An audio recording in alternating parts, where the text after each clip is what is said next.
Bismillahirrahmanirrahim. Assalamualaikum warahmatullahi wabarakatuh.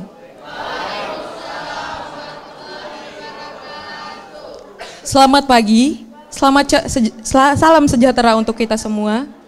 Salam, Om Swastiastu, Namo Buddhaya, salam kebajikan. Kami ucapkan terima kasih dan selamat datang yang terhormat Bapak Toto Hedi Santosa, yang terhormat Bapak Dr. Sutoro Eko Yunanto MSI, yang terhormat Bapak Dr. Guno Tri Cahyoko, yang kami hormati Bapak Gregorius, Sahdan SIP MA, yang kami hormati dosen pengampu mata kuliah Sistem Kepartean dan Pemilu, dan yang terkasih teman-teman mahasiswa Prodi Ilmu Pemerintahan, STPMD APMD Yogyakarta. Puji syukur kepada Tuhan Yang Maha Esa, karena hanya atas izinnya, pada hari ini, 10 November 2022, kita dapat hadir di tempat ini dan mengikuti kuliah tamu Sistem Kepartaian dan Pemilu dengan tema Partai Politik yang Berpihak pada Kelurahan Desa. Sebelumnya, perkenalkan saya Nurul Aliyah yang akan memandu acara pada hari ini sampai dengan selesai nanti. Baiklah, sebelum memulai acara, marilah kita berdoa menurut agama dan keyakinan masing-masing. Berdoa, disilakan.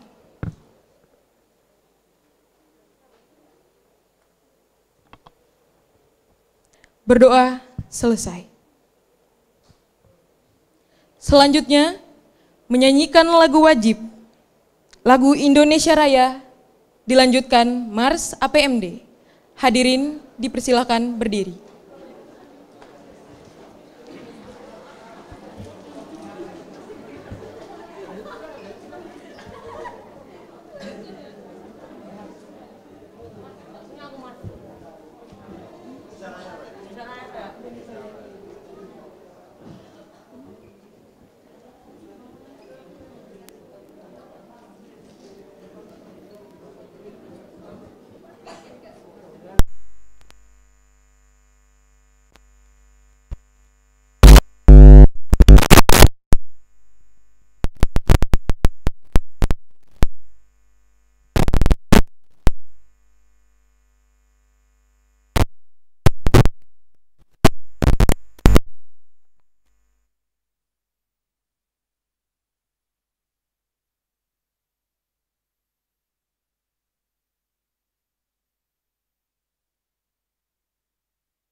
Guno Tri Cahyoko.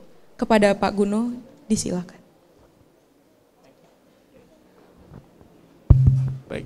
Assalamualaikum warahmatullahi wabarakatuh. Salam sejahtera bagi kita semua. Om Swastiastu, Namo Buddhaya, salam kebajikan. Yang kami hormati Bapak Toto Edi Santoso, Sekjen DPD PDI Perjuangan DIY. Yang kami hormati Bapak Dr. Storoko Yunanto selaku Ketua SDPM PMD. Yang kami hormati Bapak Goris Rahdan, SCPMA, Bapak Ibu dosen dan juga seluruh mahasiswa yang kami hormati. Pada hari ini kita akan mendengarkan paparan dan juga diskusi kaitan dengan kuliah tamu dengan keparpolan.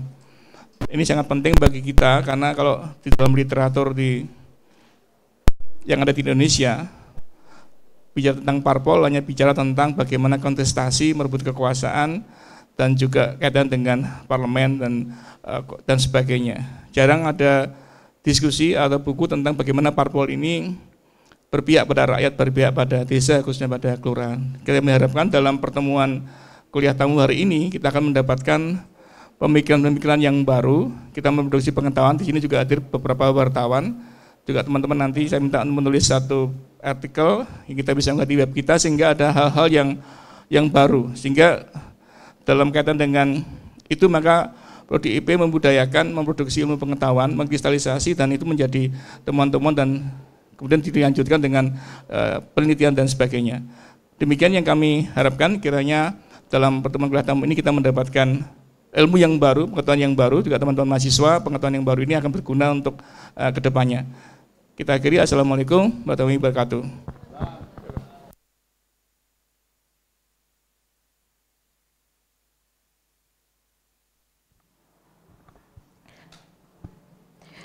Baik, selanjutnya sambutan dari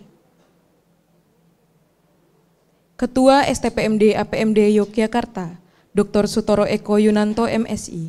Kepada Pak Toro, kami silakan. Assalamualaikum warahmatullahi wabarakatuh. Salam sejahtera untuk kita semuanya. Selamat pagi. Pagi ya. Pak Toto Sugeng Rawuh, ini kehormatan bagi kami, bagi para mahasiswa, karena kalau kuliah di kelas itu kan masuk penjara. Gitu. Kalau kuliah seperti ini mungkin jauh lebih menarik gitu ya. Pak Guno, Kakak Goris dan para mahasiswa semuanya, ini udah nyiapkan catatan kan? Jadi mencatat itu belajar yang paling top itu ya mencatat itu. Itu paling top itu. Kalau PowerPoint itu istilahnya poin-poin yang tidak punya power. Kata Goris begitu. Saya untuk mengantarkan kuliah ini, saya menyampaikan kalimat yang mungkin tidak lazim atau kalimat baru yang tidak lazim. Kalimatnya begini. Indonesia itu sangat kaya segala hal kecuali politik. Padahal kan politik di mana-mana. Jadi artinya kita itu melarat secara politik. Politik itu apa? Saya sudah lama tidak belajar tentang kepartean, sudah lama sekali. Tetapi kalau belajar tentang politik itu setiap hari. Dalam literatur bahasa Inggris itu ada politics, ada political. Itu kalau diterjemahkan ke dalam bahasa Indonesia, political itu artinya politis, kalau politics itu politik. Kalau orang Papua politik gitu ya, kalau orang Banjarmasin politik gitu. Orang Banjarmasin nggak bisa ngomong O, pakai U. Nah, banyak politisi yang politis tetapi tidak politik. Jadi politik kita itu digantikan dengan teknokrasi, manajemen, teknis, dan sebagainya. Sehingga yang terjadi banyak sarjana ilmu politik tetapi membenci politik. banyak sarjana ilmu pemerintahan ingkar pada pemerintah. Ini namanya tidak duduk. Politisi tidak politik. Sosiolog tidak sosiologis, itu namanya tidak duduk. Karena tidak duduk lalu jadi persoalan. Politis itu soal kontestasi untuk memperoleh kekuasaan, strategi, taktik dan sebagainya. Itu saya kira naluri manusia. Orang yang tidak pernah belajar politik pasti tahu, pasti punya naluri bagaimana meraih kekuasaan. Tetapi dengan politik kita hadirkan partai. Makanya judulnya partai politik, bukan partai politis. Partai politik, politik itu artinya soal nilai. Teman kita namanya Ari Sujito itu selalu bilang, politik itu soal nilai, soal value, soal nilai. Nilainya apa? Salah satu di dalam Pancasila adalah kerakyatan. Kerakyatan yang dipimpin itu ya. Kerakyatan itu politik. Keadilan juga politik. Kedesaan yang kita bicarakan hari ini itu juga politik. Jadi artinya kalau ngomong politik jangan didekati dengan manajemen, dengan teknokrasi, nanti nggak ketemu. Artinya politis tetapi tidak politik. Nah hari ini kita belajar dengan Pak Toto. Pak Toto pasti punya dimensi politis dan punya dimensi politik. Kalau politis itu biasalah. Intinya kalau politis bagaimana reclaim the power, merebut kekuasaan. Nah kalau kekuasaan sudah direbut, maka digunakan untuk memperjuangkan politik.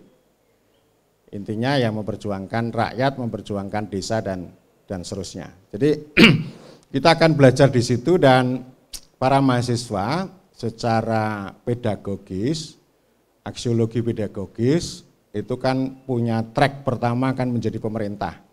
Karena sarjana ilmu pemerintahan itu ya sebaiknya menjadi pemerintah, bukan menjadi dosen seperti kami. Tapi sebaiknya menjadi orang seperti Pak Toto. Kalau dosen itu kan hanya pinter tapi tidak berani, penakut gitu ya. Nah kalau politisi nomor satu harus berani. Jadi Anda harus berani kalau mau menjadi pemerintah itu tidak boleh anti politik. Jadi Anda tidak boleh anti politik. Tidak hanya mengetahui politis tapi juga mengetahui politik. Dan pada hari ini nanti Pak Toto akan berbagi dari sisi pengetahuan maupun dari sisi pengalaman. Saya kira demikian, mudah-mudahan ini pertemuan ini menjadi bermakna, kita kelola secara santai dan akan menjadi sahabat. Nanti jangan sungkan main ke tempat Pak Toto di ini supaya pengalamannya tambah dan bisa menjadi teman yang sangat baik. Saya kira demikian. Wassalamualaikum warahmatullahi wabarakatuh.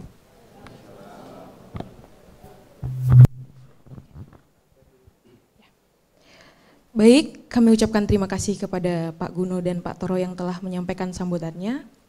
Selanjutnya teman-teman sekalian, mari kita dengarkan paparan materi dari Bapak Toto Hedi Santosa selaku Sekretaris DPD PDI Perjuangan Daerah Istimewa Yogyakarta. Kepada Pak Toto, disilakan.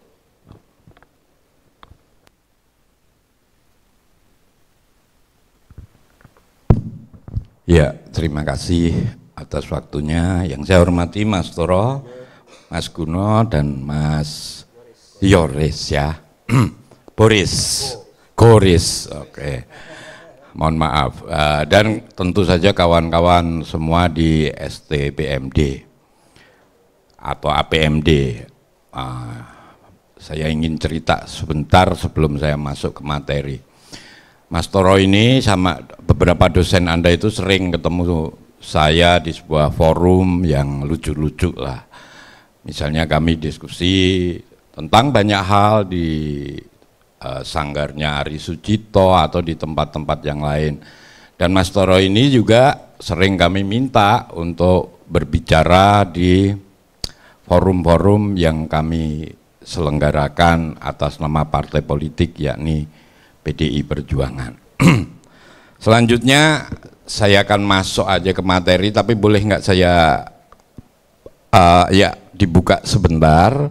Ini bukan PowerPoint, ini catatan saya.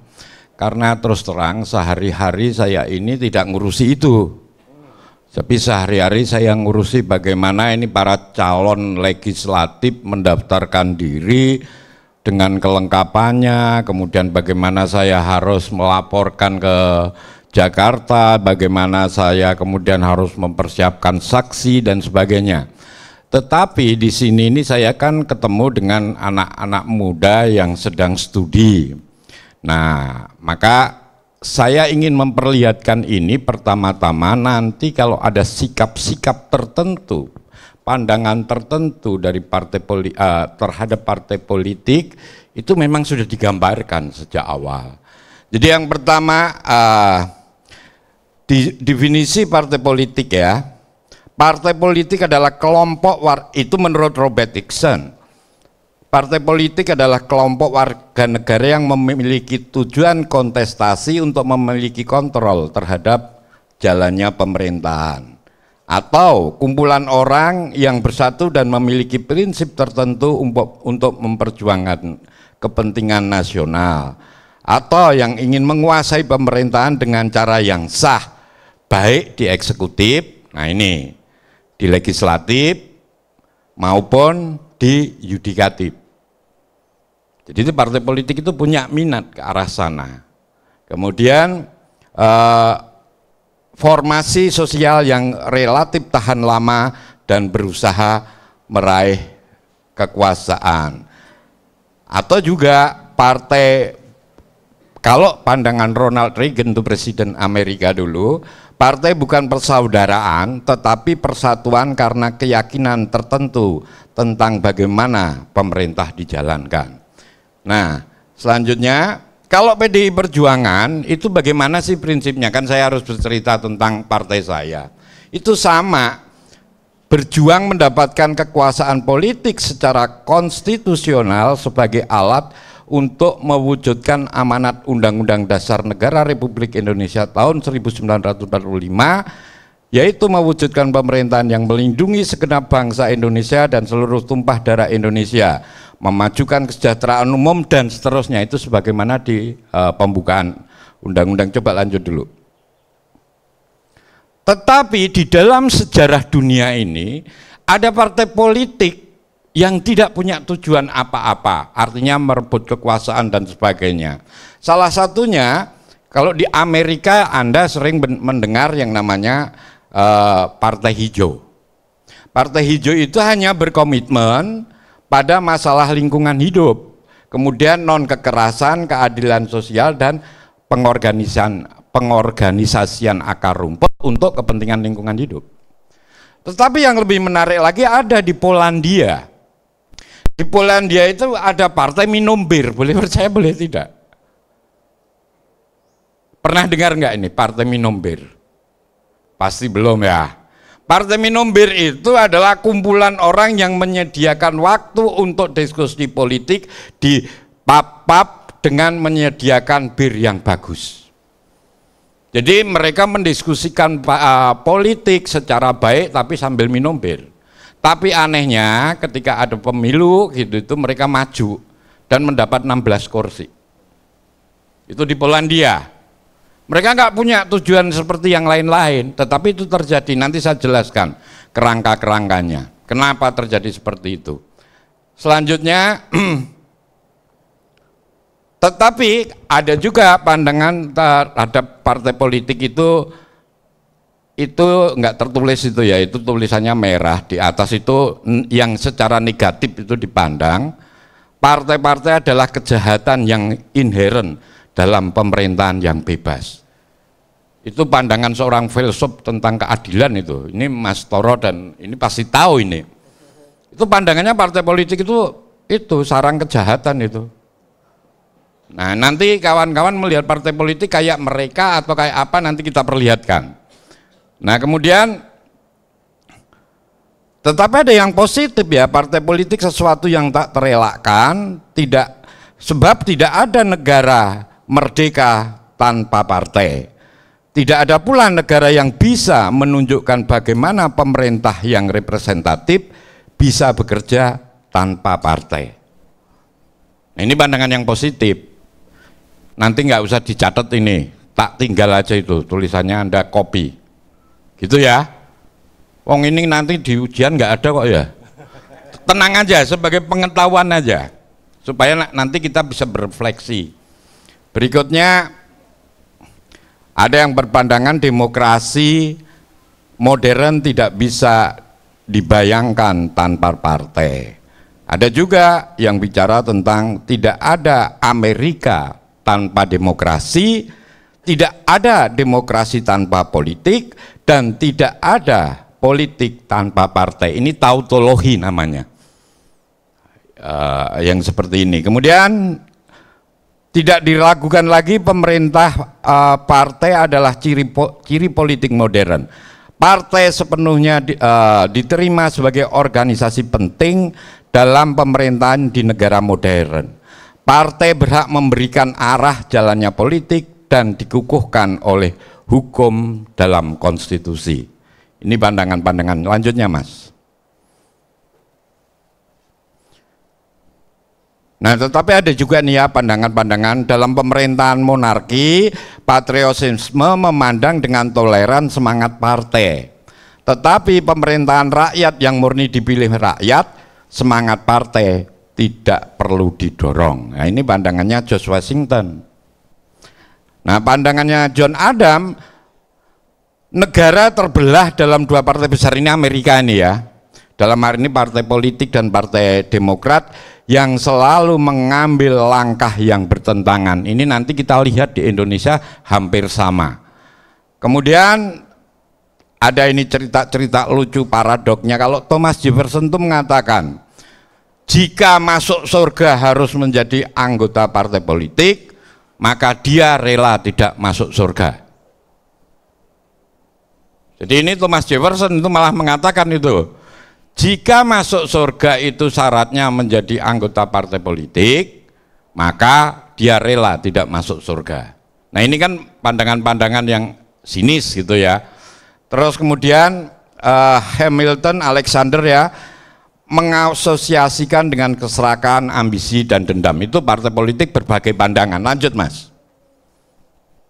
Ini nggak perlu. Terus. Nah, sekarang saya mau ngomong sistem politik di Indonesia.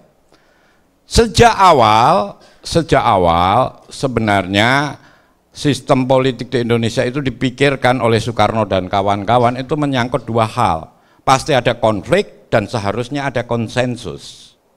Kayak begitu, maka dilanjut dulu, maka nanti kita kembali ke sini di bawahnya. Terus.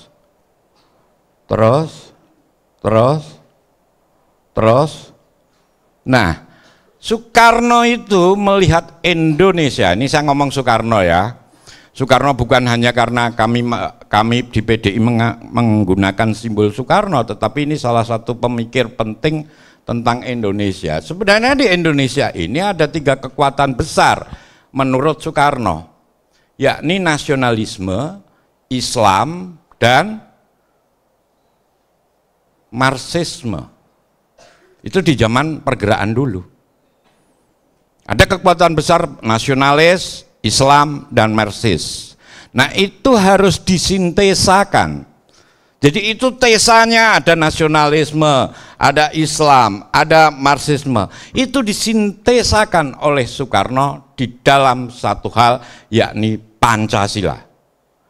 Maka kemudian apa yang diharapkan dari sistem politik di Indonesia adalah demokrasi Pancasila. Itu harapannya. Nah, kalau anak-anaknya Marxisme itu kan ada histori materialisme, sosialisme, manifesto komunis. Tapi nasionalisme itu tidak baik begitu saja. Ada yang kayak Adolf Hitler dan seterusnya. Yang itu sering disebut chauvinism kayak begitu itu. Nah, kawan-kawan semua, Pancasila itu adalah sintesa dari realita yang menurut Soekarno ada di Indonesia, yakni para penganut Marxis, Islam, dan nasionalis. Nah, kita nggak usah peduli itu apa, sekarang saya mau masuk kepada bagaimana sih Pancasila itu, dan nanti kita lihat prakteknya di dalam politik di Indonesia. Lanjut Mas. Ini nanti Anda baca aja ya, dasar-dasar histori materialisme, Anda baca, dan mungkin ada kuliah khusus harusnya tentang hal ini. Tetapi ya enggak juga enggak apa-apa. Lanjut Mas. Terus.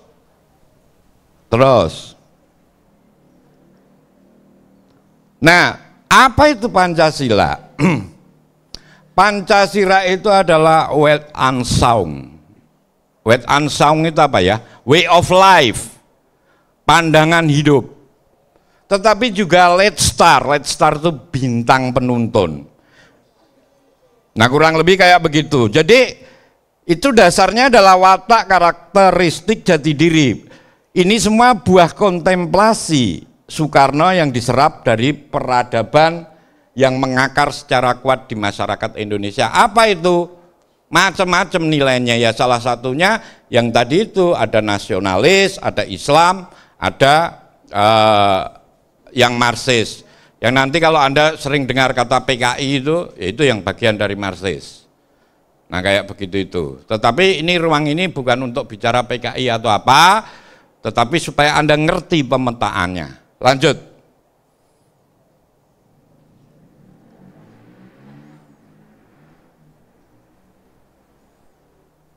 Ya ini nggak perlu ya. Lanjut. Nah ini saya mau cerita dikit. Jadi pada lahirnya Pancasila itu Soekarno itu yang tadi Mas, bagian satu itu, yang sebelumnya. Ya ini. Ya itu sebentar Mas, naik dulu Mas.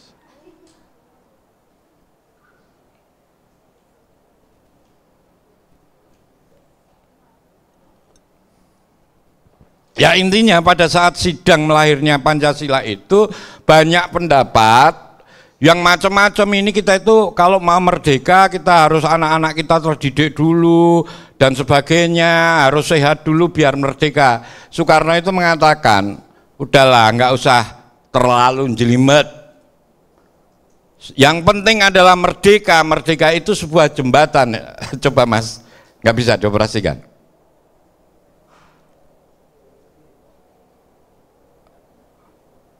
Di atasnya. Enggak, maksudnya itu sebelum.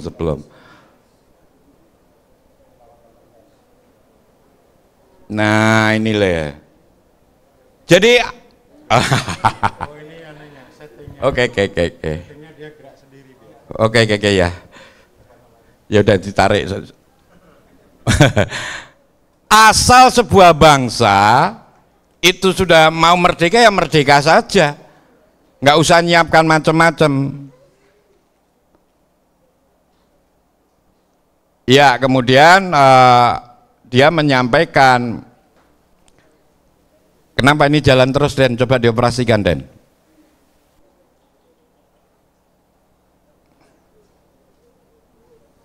Mohon maaf ya, saya nggak tahu itu laptopnya atau tulisannya gitu loh. Ya.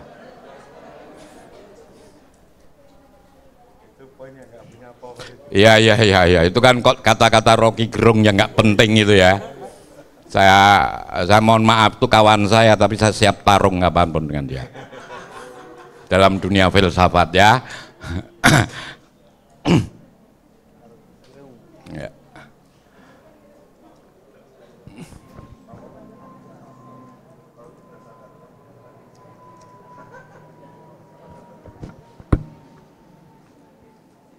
Oke, kalau nggak bisa,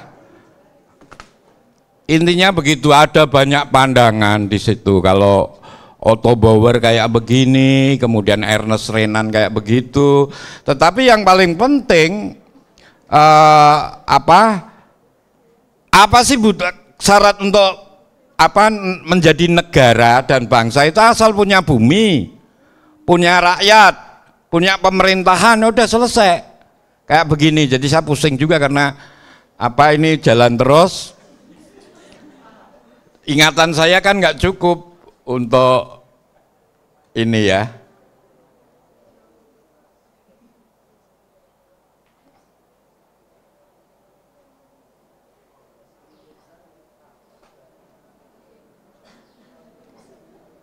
Oke, ini bisa berhenti.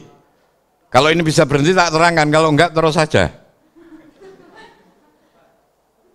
Jadi Pancasila itu adalah filosofi Groundslah. Groundslah itu dasar lah begitu itu. Nah kemudian, aduh kacau ini.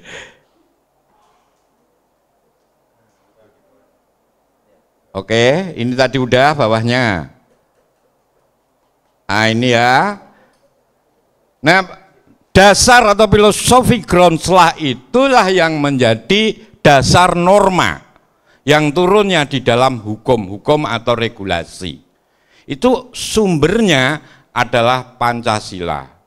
Yang pertama turun sebagai undang-undang dasar, sudah pasti kayak begitu.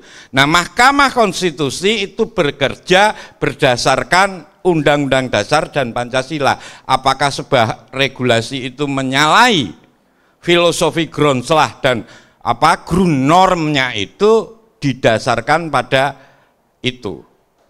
Apa itu Pancasila dan Undang-Undang Dasar. Nah, selanjutnya ya ini nggak penting nih. Ini juga udah tahu lah, tak anggap tahu. Jadi Pancasila itu ada 5, tetapi Soekarno bilang kalau mau diperas menjadi 3, itu namanya Trisila, isinya sosio-nasionalisme, sosiodemokrasi dan ketuhanan. Tuhan itu selalu ada. Nah berikutnya kalau diperas menjadi 1 itu namanya Ekasila. Apa itu bunyinya? Itu gotong royong, itu di bawahnya itu Mas. Nah oke, dari situ kita bicara tentang desa. Tapi sebelum desa saya mau menceritakan dulu, dan itu tolong dicarikan yang sejarah dari Orde Lama sampai Orde Reformasi, karena tadi disebut tentang teknokrasi. Saya perlihatkan petanya.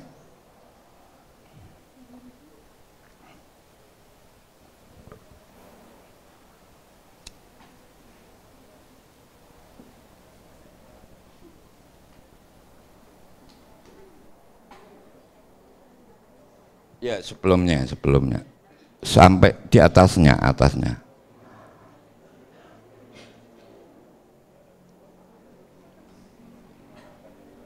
Ya ini ya sistem politik di Indonesia. Sistem politik itu ciri utamanya harus memang ada realita, apa itu konflik, tetapi harus mencari konsensus. Nah makanya dibutuhkan demokrasi yang kayak apa, itu demokrasi Pancasila menurut Soekarno. Nah kemudian itu tadi yang sudah saya jelaskan, bahwa Soekarno melihat masyarakat Indonesia terbagi 3 itu tadi. Nah lalu pidato 1 Juni yang terjelaskan sudah saya jelaskan tadi. Lalu praktek dan kritik terhadap Soekarno itu juga ada di situ. Ketika pada tahun-tahun setelah kemerdekaan itu ada yang disebut politik Indonesia kurang mampu mengelola konflik dan mengambil konsensus. Itu ketika parlemen dulu dibubarkan oleh Soekarno. Nah kemudian menjadi apa yang disebut demokrasi terpimpin. Lanjut. Tapi itu pandangan liberalnya, kalau pandangan PDI nggak apa-apa itu gitu loh, supaya jelas gitu loh. Lanjut Den.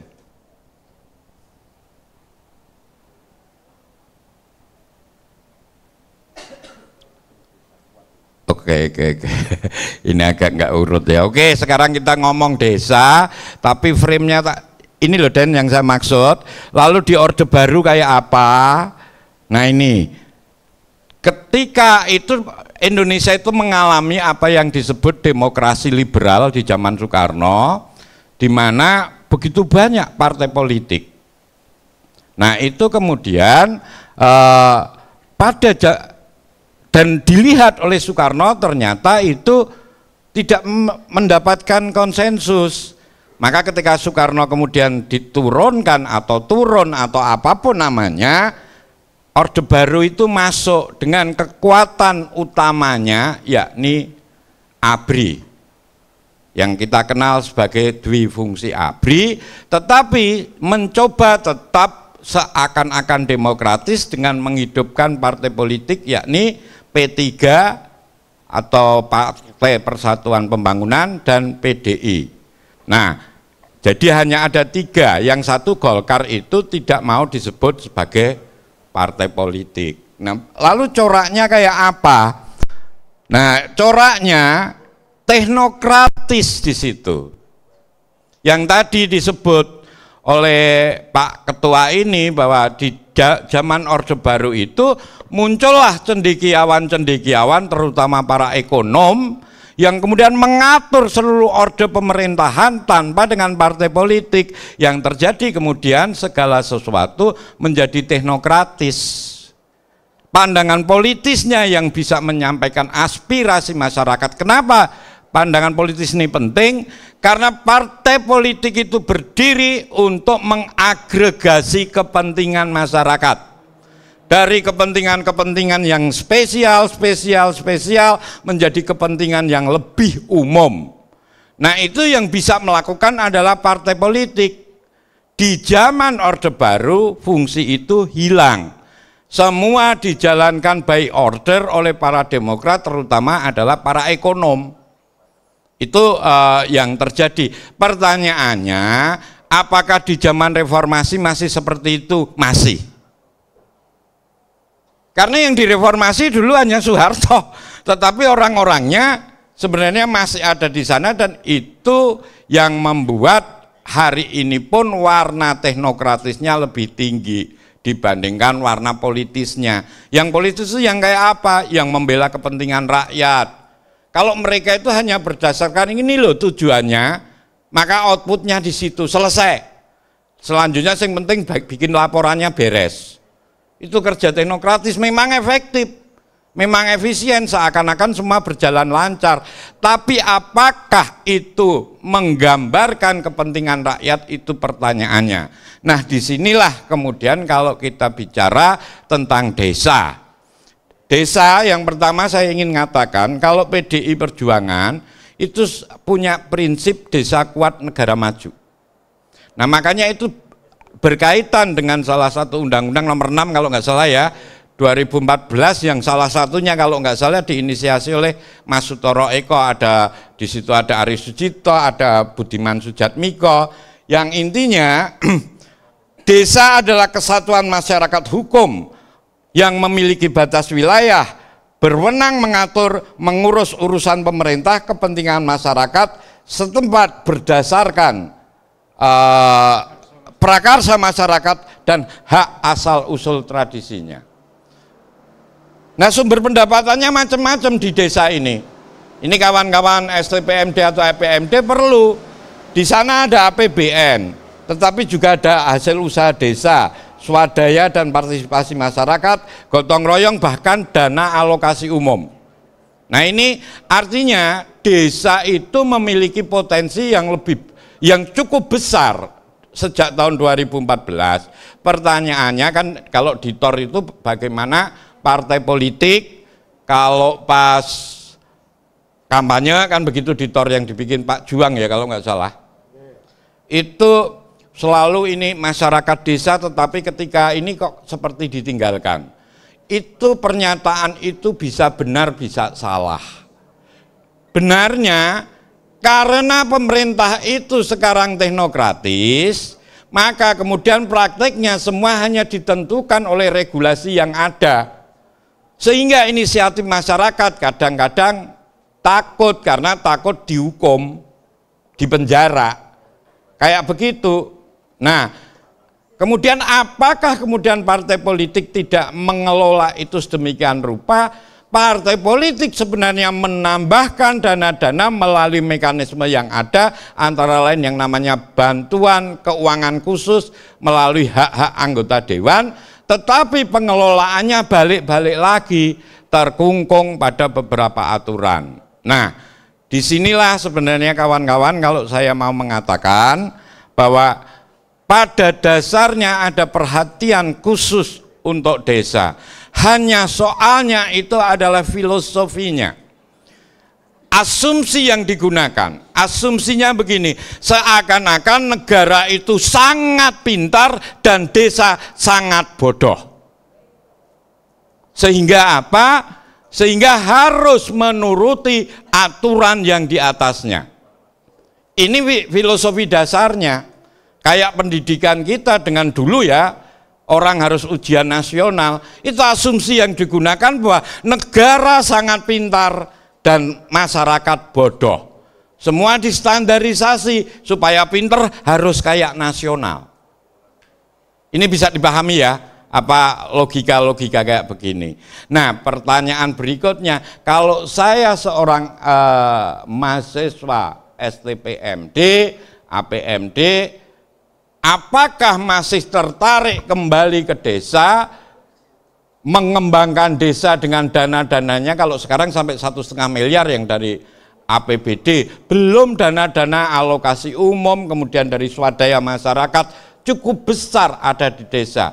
Kemarin diceritakan ada mahasiswa lulusan dari Florida ya, kembali ke desanya untuk membangun wisata berbasis, bermodalkan duit-duit yang ada secara legal seperti itu. Itu terjadi di daerahnya Mas Boris ya, di Nusa Tenggara, kalau nggak salah. Nah, ini kawan-kawan ini nanti kan pertanyaannya, kita ngomong kayak begini, isik pengen balik neng desa apa pengen cukup jadi pegawai kecamatan neng Sleman? Kan ini penting ini. Jadi PHL sekarang udah nggak boleh lagi. Nah kayak begini, berminat nggak kembali ke desa kalau memang kita mau mengelaborasi sebenarnya desa memiliki kekuatan yang demikian besar, baik di dalam sektor kebijakan maupun keuangan, karena mereka sudah dijamin hak-haknya. Nah kurang lebih kayak begitu yang bisa saya sampaikan kepada kawan-kawan.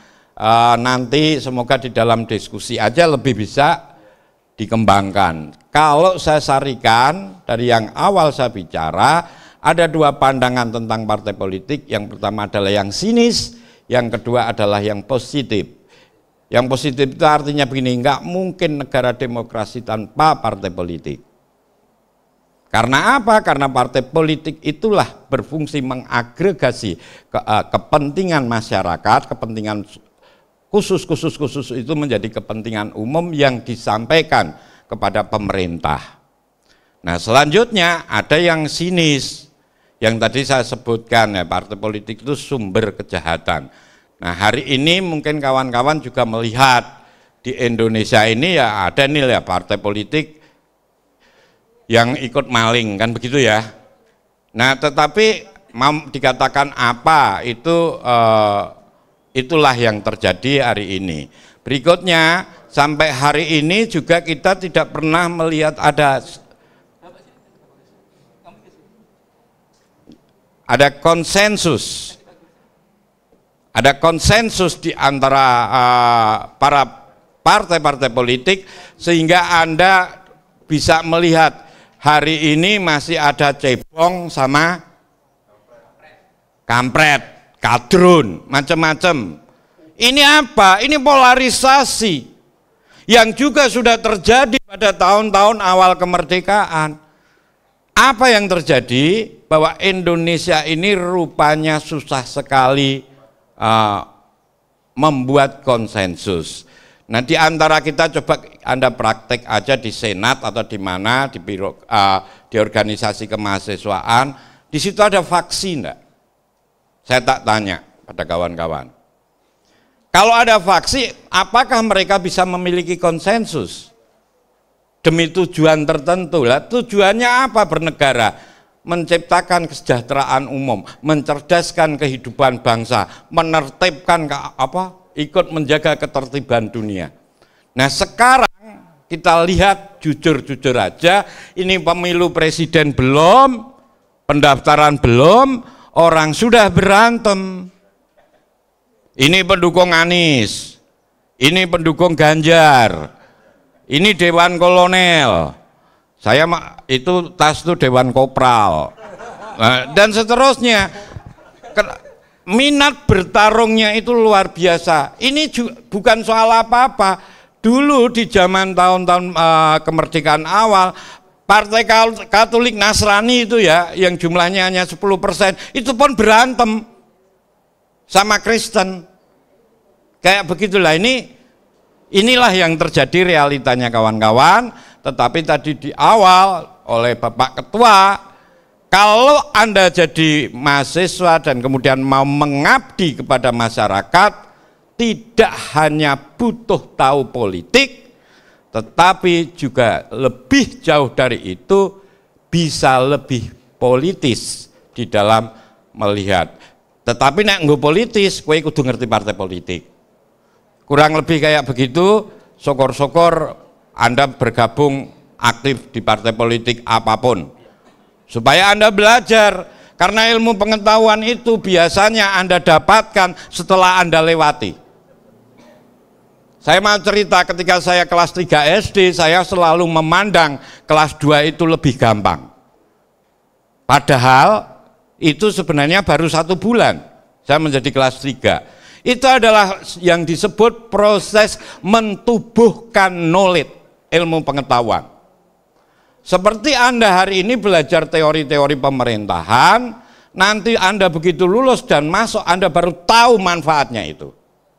Nah, seperti halnya hari ini, jika Anda mulai aktif di berkegiatan di partai politik, entah jadi apa, ikut apa, nanti akan tahu manfaatnya ketika Anda melakukan sesuatu. Kurang lebih begitu, dan waktu saya kembalikan kepada yang mengatur aja. Terima kasih.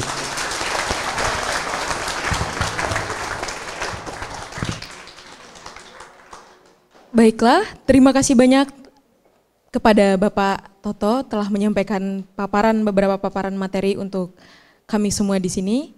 Selanjutnya adalah tanggapan dari Bapak Gregorius Sahdan tentang materi yang telah disampaikan oleh Pak Toto.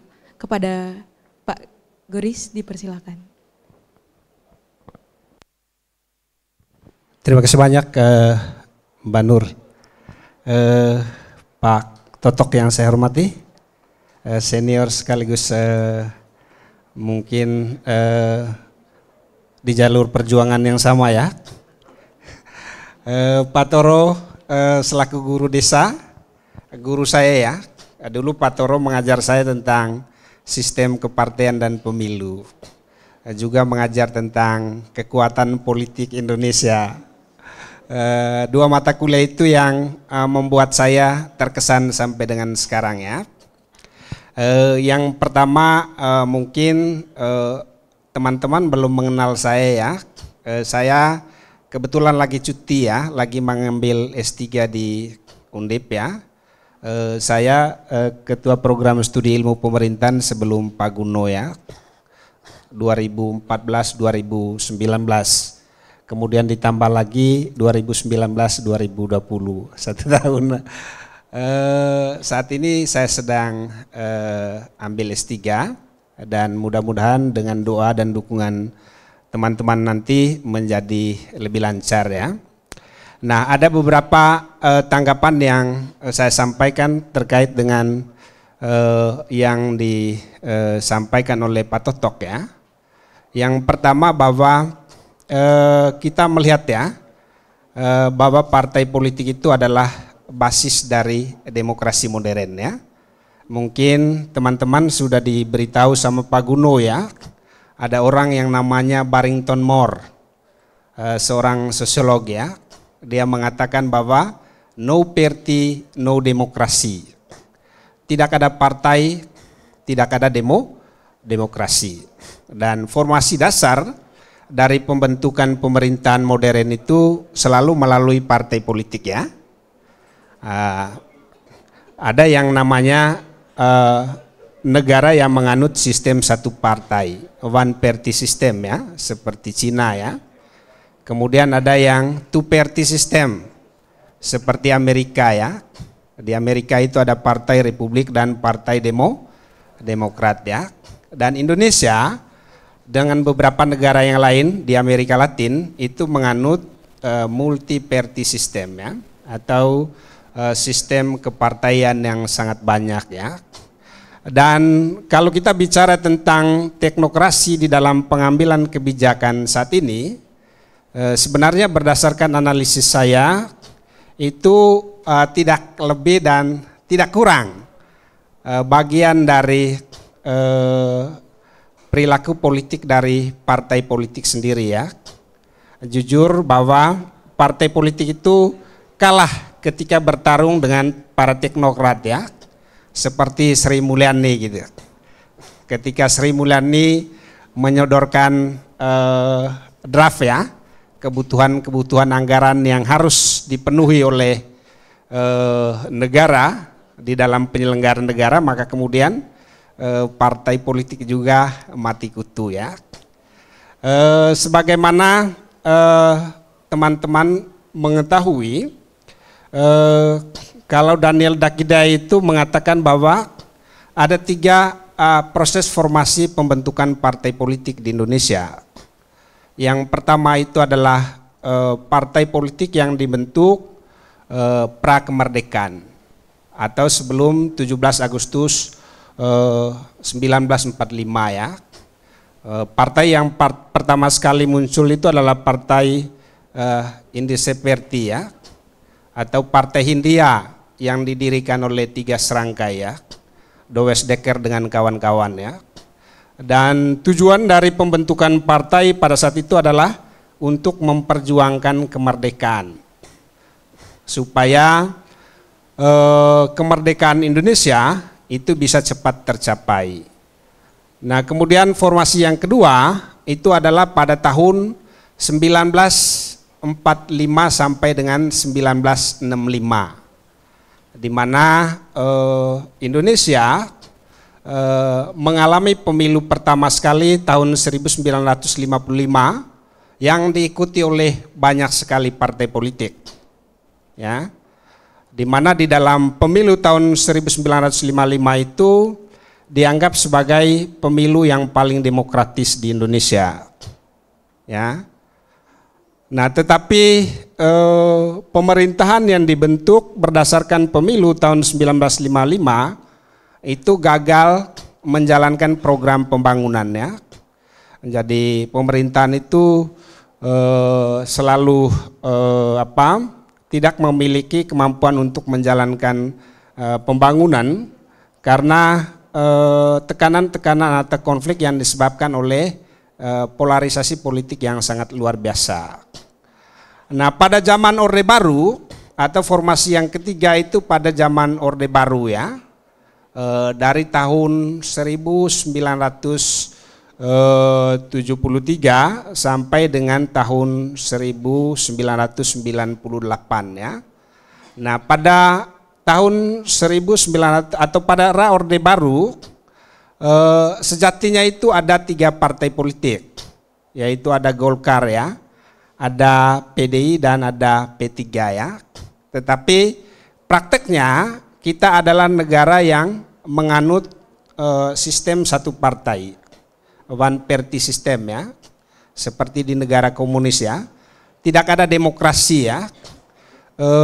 Partai politik dikebiri melalui berbagai macam peraturan perundangan yang dibuat oleh pemerintah.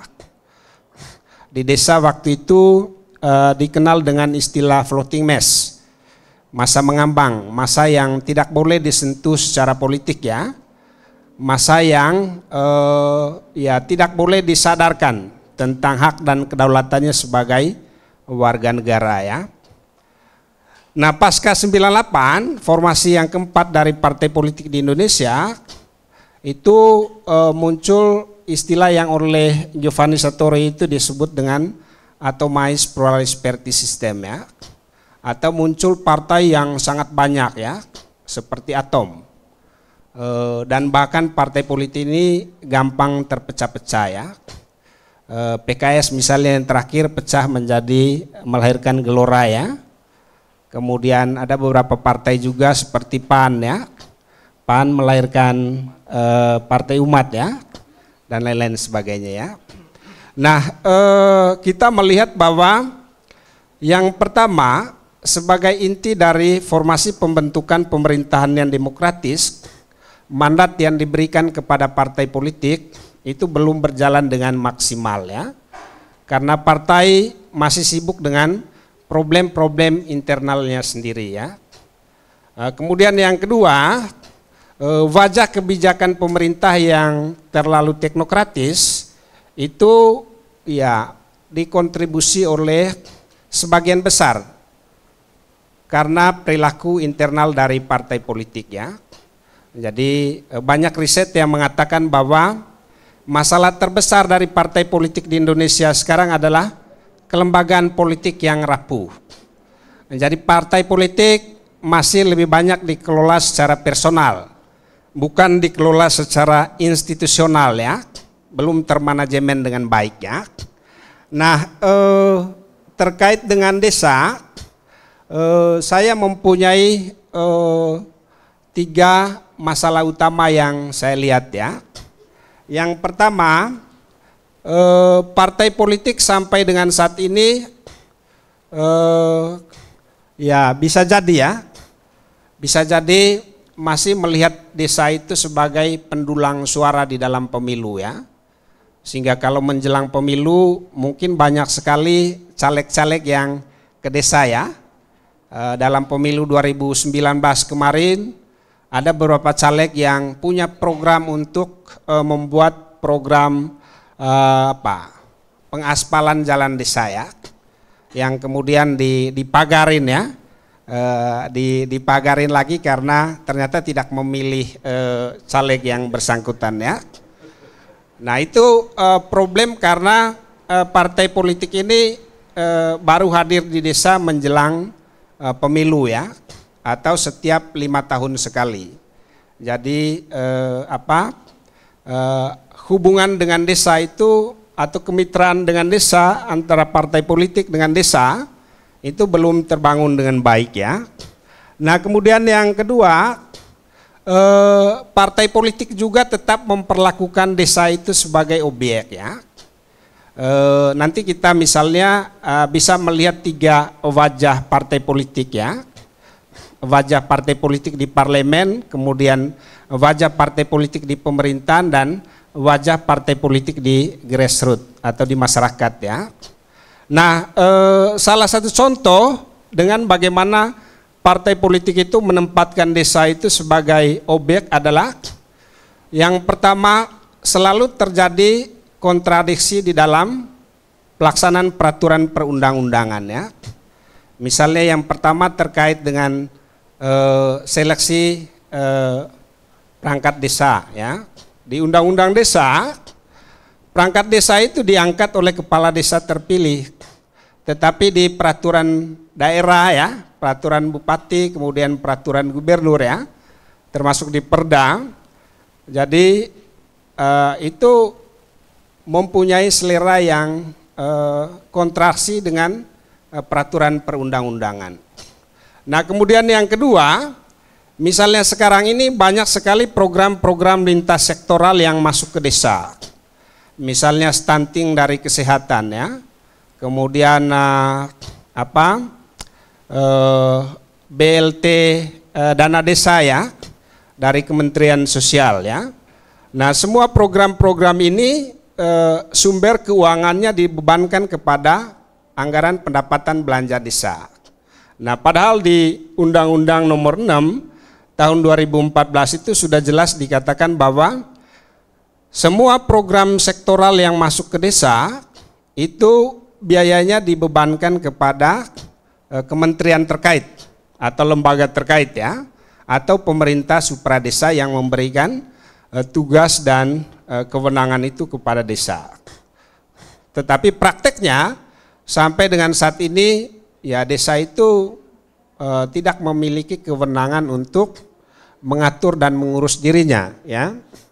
Nah kemudian yang berikutnya, partai politik juga belum memperlakukan dirinya sebagai mandatori dari masyarakat desa ya. Jadi kalau kita kembali kepada teorinya Hegel ya, Hegel itu mengatakan bahwa partai politik itu menjalankan fungsi sebagai jembatan yang menghubungkan aspirasi atau kepentingan masyarakat dengan kebijakan pemerintah ya. Dan sampai dengan saat ini seperti tadi banyak sekali kebijakan pemerintah yang lebih bersifat teknokratis ya. Jadi sangat anti politik kata Pak Toro gitu ya. Mengapa anti politik? Karena ya partai politik kalah bertarung dengan para teknokrat ya di dalam pengambilan kebijakan pemerintah ya. Nah, mari misalnya kita melihat bagaimana beroperasinya partai politik di Indonesia melalui 3 wajah itu ya. Yang pertama misalnya kita melihat bagaimana wajah partai di parlemen hari ini ya. Teman-teman kita di Indikator Politik Indonesia itu baru mempublikasikan hasil riset ya tahun 2022 kemarin bulan Juni. Mereka mengatakan bahwa dari 40 target undang-undang, rancangan undang-undang yang diselesaikan pada tahun 2022, itu baru 6 yang sudah berhasil menjadi undang-undang ya. Nah itu berarti pelaksanaan fungsi legislasi dari partai politik, khususnya melalui anggotanya di parlemen itu tidak berjalan ya. Belum lagi fungsi pengawasan ya. Kalau banyak korupsi yang dilakukan oleh kementerian, oleh pemerintah, sampai dengan pemerintah di desa, nah maka kemudian kita mempertanyakan sejauh mana fungsi pelaksanaan fungsi pengawasan yang dilakukan oleh partai politik ya. Jadi bahkan ada riset yang dipublikasikan kemarin dari Lingkar Survei Indonesia, mereka mengatakan bahwa tingkat kepercayaan publik terhadap lembaga-lembaga politik di Indonesia yang paling rendah itu adalah partai politik. Partai politik itu hanya 60 ya, kemudian TNI itu 95, kemudian presiden ya 85, 80-an lah ya. Yang paling rendah itu adalah partai politik dan DPR ya. Nah ini berarti kita menghadapi krisis ya, di mana krisis ini sebenarnya bisa didesain dengan 2 cara ya. Cara yang pertama itu tentu saja dengan merekrut ya calon-calon anggota legislatif yang lebih berintegritas ya, lebih berkarakter ya, lebih berkomitmen untuk memperjuangkan aspirasi dan kepentingan masyarakat ya. Nah, strategi yang kedua tentu saja adalah dengan menciptakan sistem politik yang lebih stabil, lebih seimbang ya, dengan meminimalkan jumlah partai politik di parlemen ya, supaya parlemennya tidak terlalu kacau gitu, tidak terlalu kisru ya. Dan ini bisa dikurangi dengan parliamentary threshold ya. Pemilu 2019 itu parliamentary thresholdnya 4% ya, dan pemilu 2024 itu parliamentary thresholdnya juga adalah 4% ya, sehingga terjadi pergeseran dari 10 partai di pemilu 2014 menjadi 9 partai di parlemen pada pemilu 2019, yang kemudian nanti di pemilu 2024 harapannya kalau bisa partainya lebih dikurangi lagi supaya program pemerintah itu bisa berjalan dengan baik ya. Nah kemudian yang berikutnya, kalau kita melihat wajah partai di pemerintahan, kita melihat fenomena yang saya sebut dengan 3 istilah ya. Istilah yang pertama itu adalah fenomena one man show ya. One man show ya. Jokowi itu seakan-akan di mana-mana dan pekerja ulung, pekerja yang sangat ulet ya. Kemana menteri-menteri yang berasal dari partai politik itu? Tidak nampak ada pekerjaan ya. Nah kemudian ada orang seperti Luhut Binsar Panjaitan yang melakukan segala-galanya ya, menteri segala bisa gitu ya. Itu juga adalah fenomena one man show ya. Jadi seakan-akan di Republik ini hanya ada Jokowi dan hanya ada Luhut Binsar Panjaitan gitu. Yang lain-lain itu nggak ada, nggak kelihatan bekerjanya ya. Kemudian ada fenomena yang cukup menarik yang mungkin nanti bisa menjadi PR Pak Totok ya. Jadi ada indikasi yang sangat kuat bahwa banyak kementerian itu tidak mengoptimalkan kerjanya. Mengapa? Karena mereka menganggap bahwa keberhasilan pemerintahan Jokowi itu akan memberikan efek elektabilitas kepada PDIP ya. Sehingga dalam setiap riset itu, kalau kepuasan terhadap pemerintah itu tinggi, maka tingkat elektabilitas kepada PDIP juga akan naik. Tetapi kalau kepuasan kepada pemerintah menurun, maka elektabilitas kepada PDIP juga akan menurun gitu ya. Nah, sehingga di dalam konteks ini, kita sebenarnya bersyukur dan berterima kasih ya kepada Jokowi ya, yang menjadi one man show ya, bekerja di mana-mana, ada di mana-mana, dan itu merupakan trickle point ya, jadi poin yang berefek kepada peningkatan elektabilitas PDIP gitu ya. Sehingga ya kalau pemilu 2024 saya rasa kita membutuhkan seorang figur juga yang memiliki efek elektabilitas terhadap partai, terhadap PDIP misalnya ya. Nah kemudian yang berikutnya wajah partai di masyarakat ya, di grassroots ya. Nah kalau ini kita bisa melihat bahwa di masyarakat itu kurang merasakan 3 fungsi dasar yang dilakukan oleh partai. Yang pertama itu adalah fungsi pendidikan politik ya. Dan pendidikan politik ini seperti yang kita lakukan hari ini bagian dari pendidikan politik. Itu lebih banyak dilakukan oleh perguruan tinggi dan lembaga swadaya masyarakat ya. Kemudian yang kedua itu adalah fungsi komunikasi politik. Saya mencatat ada 3 kali pernyataan Jokowi yang mengatakan bahwa ada sesuatu yang salah di dalam komunikasi kita dengan masyarakat terkait dengan keberhasilan program-program pemerintah. Nah ini sebenarnya yang perlu dikoreksi itu adalah bagaimana fungsi partai-partai berkoalisi itu di dalam komunikasi dengan masyarakat. Dan yang ketiga itu adalah fungsi agregasi ya. Agregasi itu adalah fungsi untuk menampung dan menyalurkan aspirasi masyarakat yang harusnya dilakukan oleh partai politik. Ya, misalnya saat ini masyarakat desa itu sangat resah ya dengan berbagai macam program kementerian lintas sektoral yang notabene program kementerian lintas sektoral itu membebankan penggunaan anggarannya kepada anggaran pendapatan belanja desa. Dan ini yang membuat tadi misalnya APBD-nya 1 miliar, 2 miliar itu menjadi tidak berarti ketika desa itu menggunakannya untuk membiayai BLT dana desa, kemudian membiayai stunting dari Kementerian Kesehatan ya, membiayai SDGs ya, masih banyak lagi ya program lintas sektoral sekarang yang dibebankan kepada desa ya. Dan ini adalah problem yang serius yang seharusnya diadvokasi oleh partai politik ya. Tetapi kita jarang mendengar bahwa ada sebuah skema agregasi kepentingan yang dilakukan oleh partai politik untuk memperjuangkan kepentingan masyarakat desa ya. Dan rekomendasi saya terakhir Mas, rekomendasi saya itu yang pertama sekali itu kita perlu sekali memperkuat fungsi partai politik ya.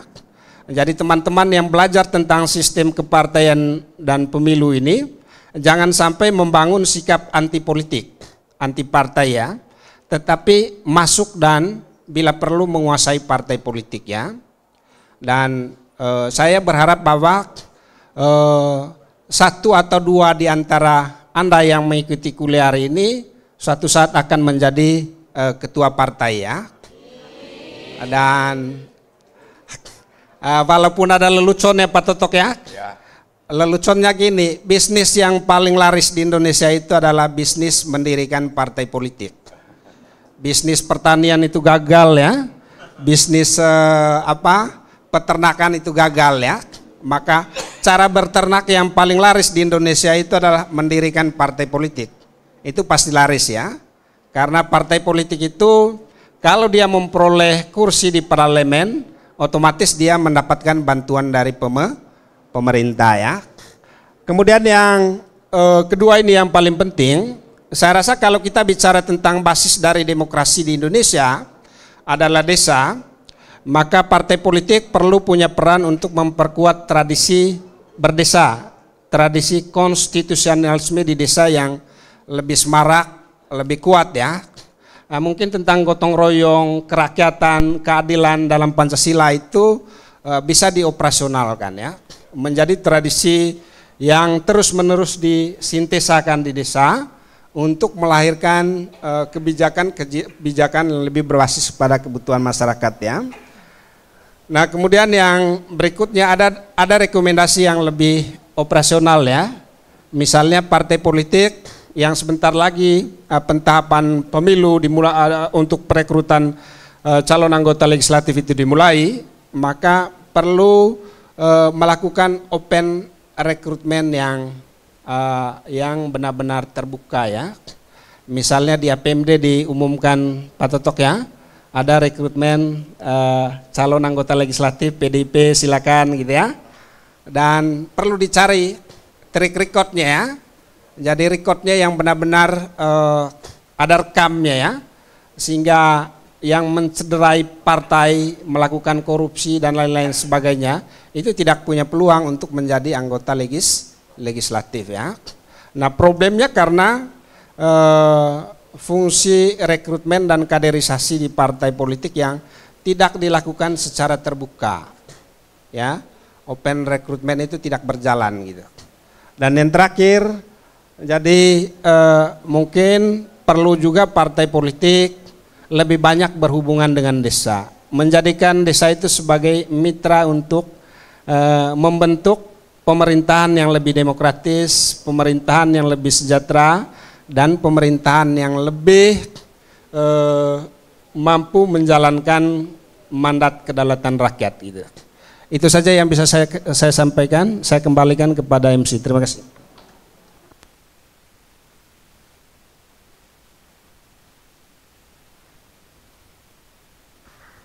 Baik, kami ucapkan terima kasih kembali kepada Bapak Goris yang telah menganggapi materi kuliah tamu kita pada hari ini. Baiklah teman-teman atau hadirin sekalian yang hadir pada kesempatan kali ini, kami membuka sesi tanya jawab. Silakan nanti menyebutkan nama lalu diikuti dengan pertanyaan. Kami persilakan kepada 3 orang penanya. 1, 2, cewek 1. Oke, 1. Oh, 1, 2, 3. Yang mana? Yang belakang, Pak. 1, 2, Mbak, 3, 4, 5 orang.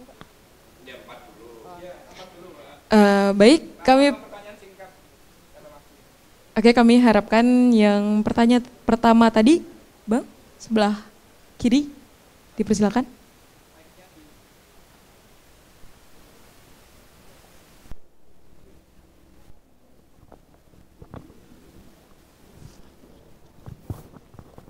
Baik, perkenalkan nama saya Herda Buma Balia. Pertanyaan saya kepada Pak Toto. Begini Pak, bagaimana Partai PDIP dalam menanggapi kewenangan desa dalam mendidik masyarakat desa dalam berpolitik? Terus pertanyaan keduanya, bagaimana cara partai politik, maksudnya bagaimana cara PDIP merekrut generasi-generasi muda atau kader-kader muda dalam pengkaderannya? Soalnya selama ini partai yang dikatakan kader muda itu usianya di atas 35 tahun gitu. Secara usia itu bukan lagi muda tapi sudah tua gitu. Yang dikatakan muda itu mulai dari usia 17 tahun. Terima kasih Pak.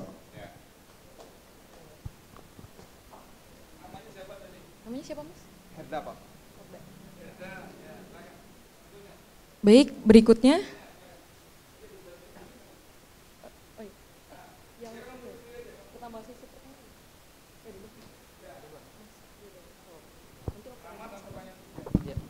Baik, terima kasih. Perkenalkan, nama saya Ubrianus Misa, biasa disapa Ubi. Di sini saya mau bertanyakan sedikit mengenai kepercayaan. Bagaimana Partai PDIP ini membangun relasi kepada desa untuk menjalankan urusan desa tanpa memikirkan aturan negara dan yang harus lebih diperhatikan, apakah desa harus lebih menaati pada undang-undang atau aturan. Mungkin itu saja. Dan yang kedua, apakah desa harus memiliki tameng melalui partai politik? Terima kasih.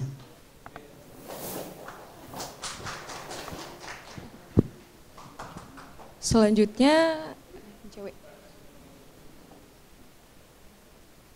Mbak. Oke, terima kasih banyak untuk kesempatannya.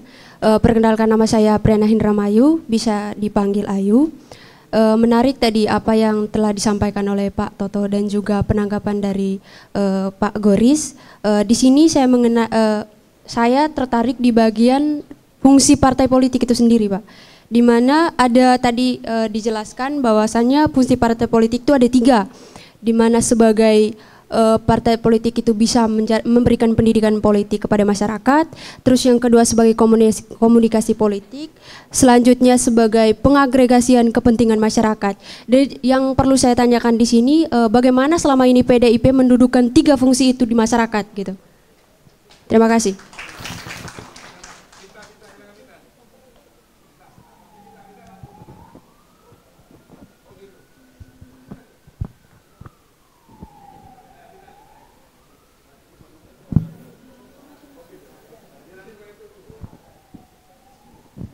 Cek. Terima kasih. Kayaknya agak susah ini. Baik, terima kasih. Sebelumnya, Assalamualaikum warahmatullahi wabarakatuh. Menarik pembahasan pada pagi hari ini. Tapi sebelum berangkat dari pertanyaan, saya pribadi apresiasi kepada APMD. Kayaknya APMD ini setiap kegiatan, terutama kuliah umum ini, selalu melibatkan PDIP. Nah, sekali saya usul coba cari warna lain biar kami tahu perbandingan kayak gitu.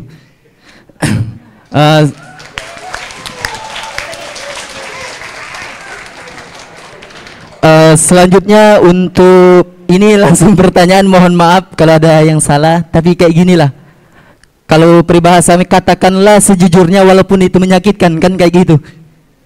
Jadi untuk Pak Toto, tadi apa yang disampaikan itu dalam pandangan pribadi saya belum masuk substansi mengenai partai politik yang berpihak pada kelurahan. Padahal kita ketahui bahwa partai politik ini hanya menjadikan masyarakat terutama di desa itu hanya sebagai objek untuk memperoleh suara.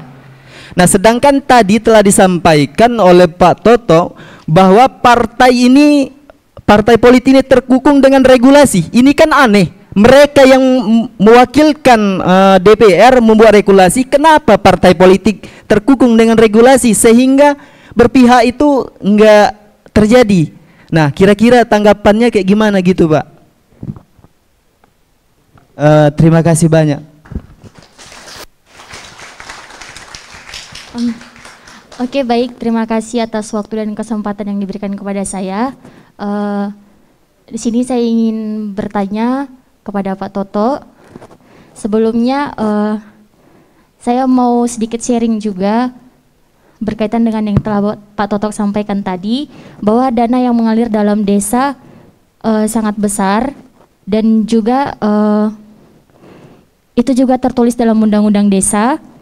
Kemudian juga terdapat juga ternyata aliran dana dari parpol untuk desa. Tadi seperti yang Pak Totok sampaikan tadi, sementara dari sudut pandang desa yang pernah saya temukan, bahwa dalam desa tersebut sama sekali tidak ada progres baik dalam pembangunan dan sebagainya untuk kepentingan masyarakat ataupun untuk kemajuan dalam desa. Tetapi yang kerap sekali terjadi adalah kekuasaan sendiri, maksudnya untuk kebutuhan sendiri yang terjadi dalam desa. Pertanyaan saya, melihat dari masalah di atas ini, bagaimana cara dari pemerintah ataupun parpol dalam mengawasi atau follow up atau menindaklanjuti aliran dana dalam desa yang ditujukan untuk pembangunan? Terima kasih.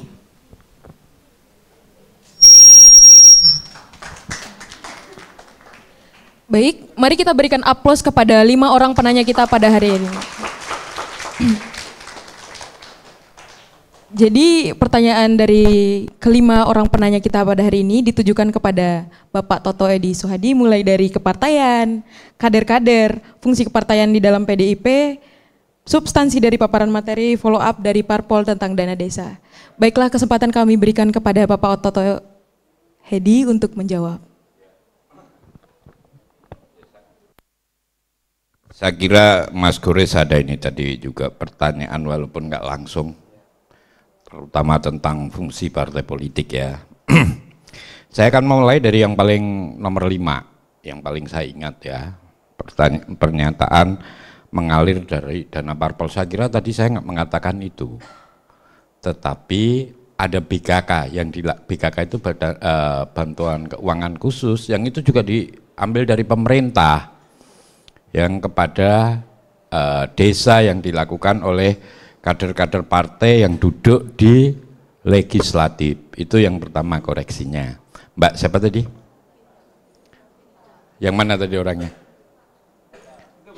Oke. Oh, dari Sumatera Utara. Jadi nggak ada itu duit dari partai politik, supaya kawan-kawan tahu partai politik nggak banyak punya duit. Partai politik itu hidupnya hanya dari tadi disebut, kalau kami menang pemilu atau memperoleh suara pemilu, maka setiap kepala itu dihargai, kalau di Jogja itu 1.000 perak, 1.000 rupiah. Jadi kami mendapat 700-an juta itu karena kami mendapat 700-an ribu. Nah, padahal operasional di kantor saya itu 170 juta dalam 1 bulan. Nah, mereka itu kita itu dapat dari negara itu hanya 700 juta dalam 1 tahun. Habisnya 170. Untuk apa?